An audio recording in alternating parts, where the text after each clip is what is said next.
Hello, future Texas roller girls. My name is Delirium Trigger, and I skate for the Honky Tonk Heartbreakers, the Chainsaws, and the Texecutioners.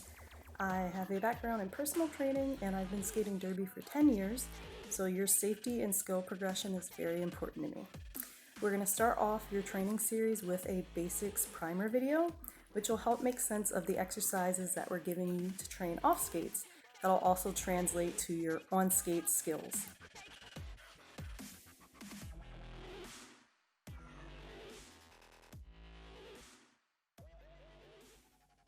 Alright, so in our basic primer video, the main focus here is going to be how to engage or brace your core properly and how to train that.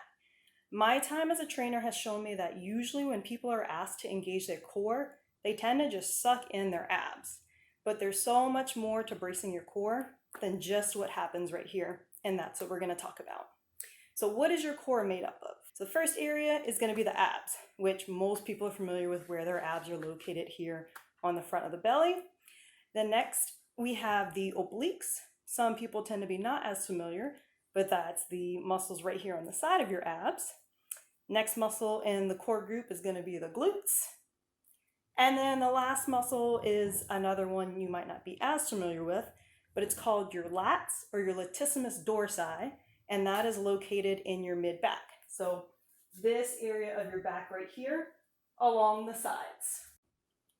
So in addition to the 4 core areas that we've identified, the last area that we want to involve in the brace is the pelvic floor muscles.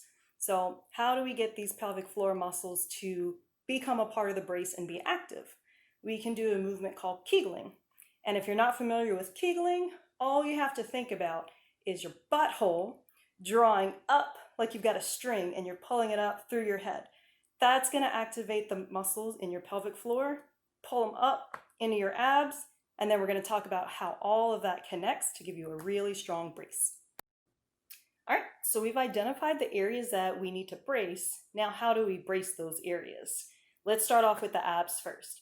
So like I mentioned earlier, a lot of people think when they engage their core, their abs, that they have to suck their abs in. But I want you to do something a little different. I'm going to stand sideways so you can see. Instead of me sucking these muscles into my spine, I just want to create pressure right here in my abs. So rather than sucking in, I'm going to engage almost down and out, but I don't necessarily push my abs all the way out. I also use my hand, and I can feel those muscles tightening up in the front of my abs here. The next area we're going to talk about is your glutes. So that's an area that people are also familiar with. The glutes, right? Posterior muscles. Squeeze those suckers. So squeeze the cheeks, give them a nice long hold, squeeze, squeeze, squeeze. Super simple, super easy.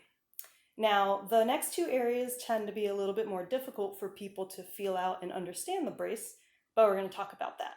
So we mentioned the obliques, which line the sides of the abs. Another thing that I like to do again is put my hands on the muscles that I want to engage. And the same way that I imagine creating pressure into my abs here, I want to do the same thing into my obliques. So I'm creating some pressure.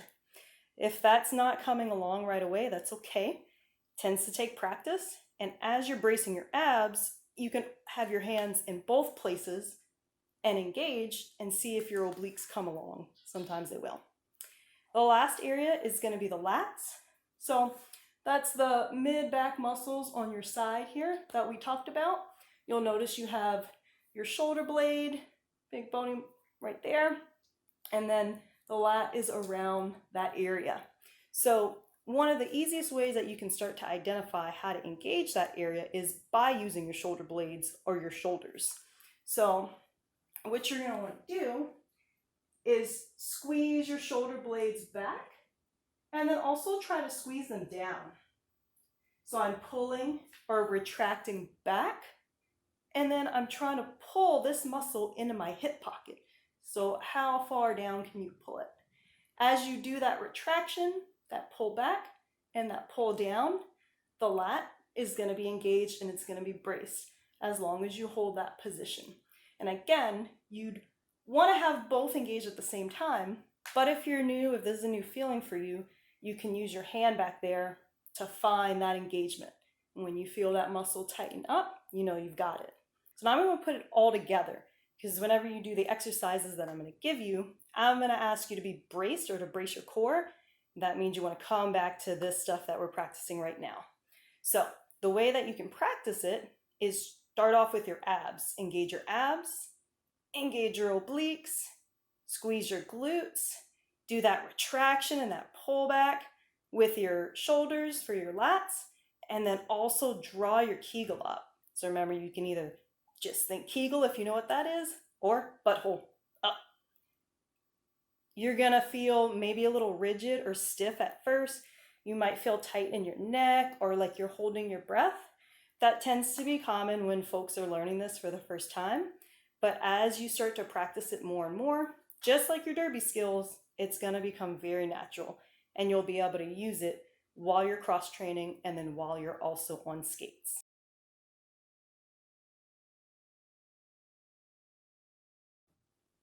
All right, so now it's time to put it in action. We want your core to be just as strong as your plow stop or just as strong as your squat. And having a strong core is going to make those moves a lot easier. So here's some recommendations for you to train your core as you get ready to start our skills series. Take each area and isolate them. So you're going to do it by itself as you get used to each particular area being engaged. So do abs by themselves, obliques by themselves, glutes, lats, each by themselves, and even hold your Kegel by itself. You're going to take each one of those areas and we're going to have you do 8 to 12 sets of holding for 10 to 15 seconds each. So if I'm engaging my abs, I'm going to engage them and I'm going to hold 10 to 15 seconds. Like I said, I'm not holding my breath and I'm not feeling tightness right here. I'm talking just like normal and having a conversation. So that's the goal. And then I'm going to repeat that for about 8 to 12 times. Of course, play around based on with how much time you have to dedicate to training. After you've trained each area individually several times a week or however often you can, once you're getting more comfortable with engaging those areas, we want to practice having them all engaged together, because that's the goal.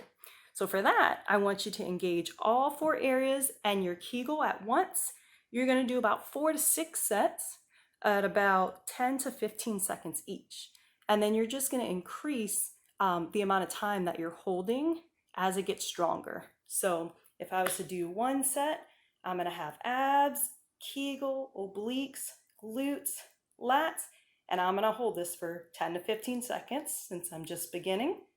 Once that 10 to 15 seconds is done, relax, and then repeat for 4 to 6 times, and then increase that interval from 10, 15, 20, or as long as you can hold to help your core bracing get stronger.